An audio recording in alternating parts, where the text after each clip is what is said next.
नमस्कार विद्यार्थी मित्रांनो, स्वागत आहे आपलं पुन्हा एकदा एमपीसी लायब्ररी या आपल्या युट्यूब चॅनलमध्ये. विद्यार्थी मित्रांनो, आज आहे 5 मे 2026. सुरू करूयात आजच्या चालू घडामोडी. आज आपण पाहणार आहोत ईशान सिंग याने नुकताच एक ऐतिहासिक पराक्रम केलेला आहे. या संदर्भात माहिती. विधानसभा निवडणूक निकाल नुकतेच जाहीर झालेले आहेत. या संदर्भात माहिती. संसदेच्या महत्वाच्या समित्यांचे पुनर्रचना ही करण्यात आलेली आहे. परीक्षेच्या अनुषंगाने हे तीनही मुद्दे अतिशय महत्वाचे आहेत. आगामी काळामध्ये आपल्याला परीक्षेमध्ये अशाच पद्धतीचे प्रश्न विचारण्यात येऊ शकतात. चला तर मग सुरू करूयात आजच्या व्हिडिओला. सर्वप्रथम कालचा एक प्रश्न. काल व्हिडिओच्या शेवटी मी तुम्हाला एक प्रश्न विचारलेला होता. जागतिक मलेरिया दिन हा कधी साजरा केला जातो? तर याचे योग्य उत्तर आहे पर्याय क्रमांक 2, 25 एप्रिल. आता आपण आजच्या दिनविशेषकडे वळूया. आज आहे 5 मे. 5 मे 1818. कार्ल मार्क्स यांचा आज जन्मदिवस. ते एक जर्मन तत्ववेत्ता होते. त्यांच्या ग्रंथाचे नाव आहेत Das capital, 1848 pamphlet, the communist manifesto. 5 मे 2022 इचलकरंजी या शहराला महानगरपालिकेचा दर्जा हा आजच्या दिवशी प्राप्त झालेला होता. आणि इचलकरंजी ही महाराष्ट्रातील 28वी महानगरपालिका ही ठरलेली होती. लक्षात घ्या, देशातील पहिली महानगरपालिका आहे 1968 साली स्थापन झालेली मद्रास. राज्यातील पहिली महानगरपालिका 1889 साली स्थापन झालेली मुंबई. आणि जालना महानगरपालिका जी सर्वात लेटेस्ट आहे ही 7 ऑगस्ट 2023 या दिवशी स्थापन झालेली होती. आणि महाराष्ट्रातील 29वी महानगरपालिका ठरलेली आहे. 5 मे 1911 भारतीय शिक्षक व कार्यकर्त्या प्रीतिलता वड्डेदार यांचा आज जन्मदिवस. चितगाव लढ्यामध्ये त्यांनी सूर्यसेन यांच्यासोबत कार्य केलेले आहे. 5 मे 1821 फ्रान्सचा सम्राट, असामान्य सेनापती आणि कर्तबगार प्रशासक नेपोलियन बोनापार्ट यांच्या दिवशी निधन झालेले होते. 5 मे 1918 त्र्यंबक बापूजी ठोंबरे उर्फ बालकवी तथा निसर्ग कवी यांच्या दिवशी निधन झालेले होते. तसेच 5 मे हा दिवस संपूर्ण जगभरामध्ये जागतिक व्यंगचित्रकार दिन म्हणून देखील साजरा केला जातो. तर विद्यार्थी मित्रांनो, हे होते आजचे दिन विशेष.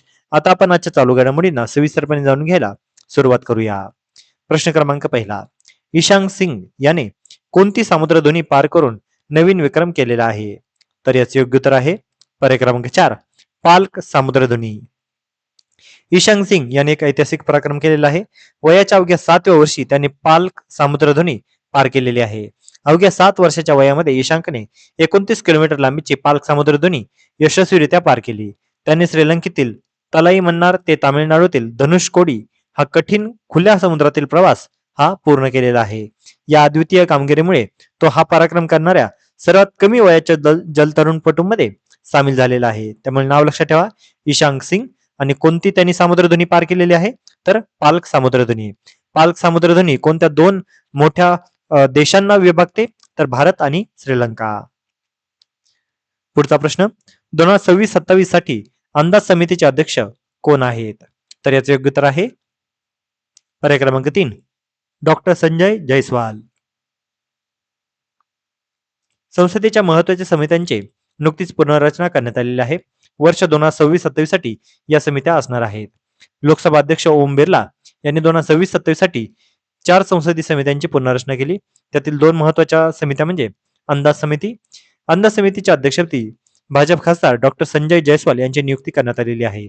आपल्याला माहितच असेल, अंदाज समिती ज्याला इंग्लिशमध्ये कमिटी ऑन एस्टिमेट्स म्हणजे किंवा एस्टिमेट कमिटी असं म्हटलं जातं. या अंदाज समितीमध्ये एकूण 30 सदस्य आहेत.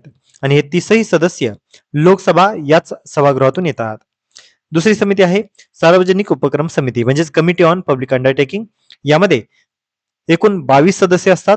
त्यातील 15 लोकसभा तर 7 राज्यसभेचे सदस्य असतात. तर याच्या अध्यक्षपदी भाजप खासदार बैजयंत पांडा यांची नियुक्ती करण्यात आलेली आहे. संसदीय कामकाज अधिक प्रभावी व उत्तरदायी करण्यासाठी या समित्या महत्वपूर्ण भूमिका बजावत असतात.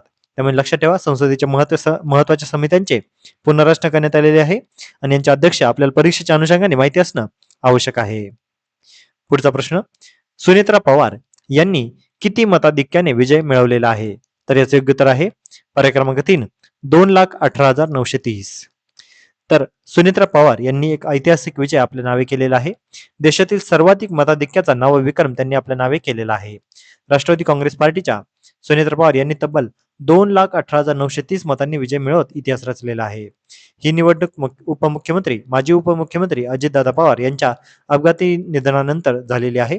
2024 लोकसभा निवडणुकीमध्ये सुप्रिया सुळे यांनी सुनित्रा पवार यांचा पराभव देखील केलेला होता.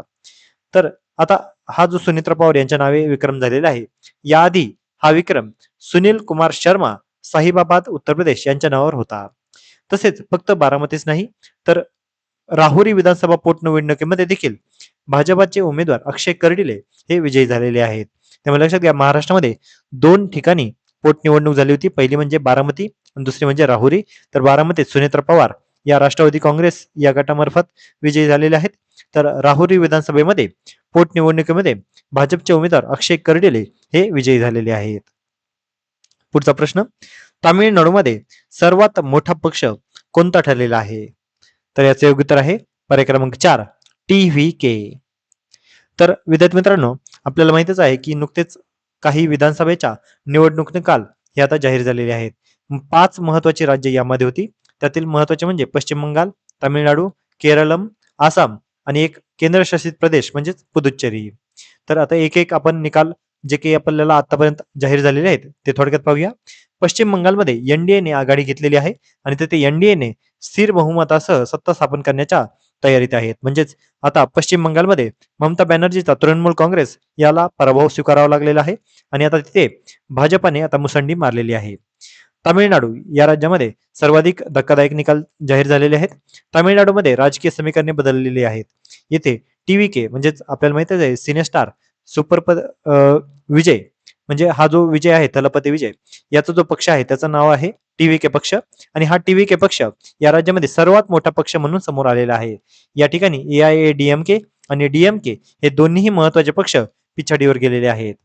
तिसरं महत्वाचे राज्य म्हणजे केरळम. केरळमध्ये UDFने आपले वर्चस्व सिद्ध केलेले आहे. सत्ताधारी LDF आणि BJP या ठिकाणी पिछाडीवर आहेत. चौथं राज्य आहे आसाम. आसाममध्ये पुन्हा एकदा NDAने वर्चस्व दिसून आलेले आहे. आणि पाचवं म्हणजे पुदुच्चेरी.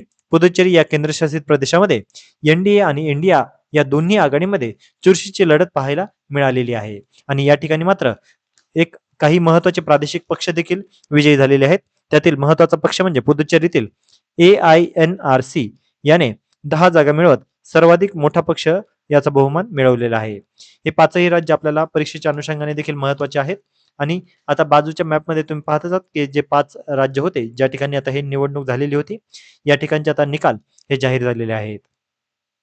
पुढचा प्रश्न, पश्चिम बंगालच्या मुख्यमंत्री ममता बॅनर्जी यांचा पराभव कोणत्या मतदारसंघातून झालेला आहे? तर याचे योग्य उत्तर आहे पर्याय क्रमांक 2 भवानीपूर. तर आता हे जे काही निकाल जाहीर झालेले आहेत यातील काही महत्वाचे 2 धक्कादायक निकाल म्हणजे महत्वाचे 2 पश्चिम बंगालच्या मुख्यमंत्री आणि तामिळनाडूचे मुख्यमंत्री या दोघांचाही पराभव या निवडणुकीमध्ये झालेला आहे. ममता बॅनर्जी या पश्चिम बंगालच्या मुख्यमंत्री होत्या. त्यांनी भवानीपूर या मतदारसंघातून 15,113 मतांनी त्या पराभूत झालेल्या आहेत. या ठिकाणी त्यांना भाजपाचेच सुवेंदू अधिकारी यांनी पराभव पत्करावा लावलेला आहे. तर दुसरे महत्वाचे व्यक्ती आहेत MK स्टॅलिन. MK स्टॅलिन हे तामिळनाडूचे मुख्यमंत्री होते. त्यांना 7,559 मतांनी पराभव स्वीकारावा लागलेला आहे. त्या ठिकाणी त्यांना VS बाबू TMDK या पक्षाच्या सदस्याने पराभूत केलेले आहे.